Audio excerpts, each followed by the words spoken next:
1994's Interview with the Vampire. This film is full of creepy-ass looking vampire eyes, and the eyes from Tom Cruise and Brad Pitt's characters are no exception. So we start off with just a nice night in San Francisco. A journalist starts to interview a stranger that tells him that he's a vampire, being over 200 years old. At first, he's skeptical, but after we get an up-close shot of Brad Pitt, the journalist is like, hot shit, tell me more. Who is played by Christian Slater, who just the year before this film shared a scene with Brad Pitt in the film True Romance. Well, they were here, and they said that they were going to go there, and they went. Brad Pitt starts telling his story in 18th century New Orleans, where he was 24 and out one night and is attacked by a vampire.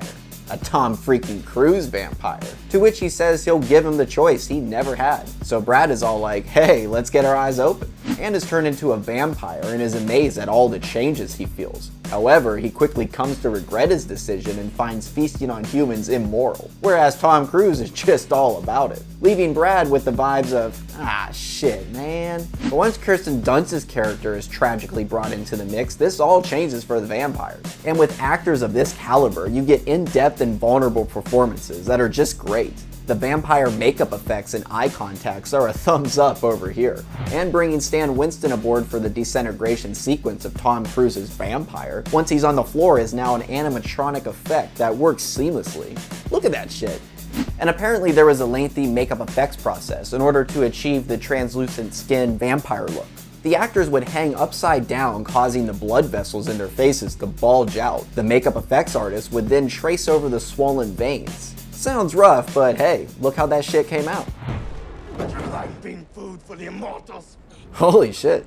With the story of Interview with the Vampire being told to an interviewer about the life of death, love, and guilt over the past 200 years, maybe the critics at the time weren't all that amazed with the film, but shit man, I love this movie. Interview would go on to be nominated for 2 Oscars for Best Original Score and for Best Art Direction. And with a worldwide box office bringing in over $200 million, Interview ranks in the top of vampire films, in my opinion. And come on, do I really need to remind you? Don't forget about them eyeballs.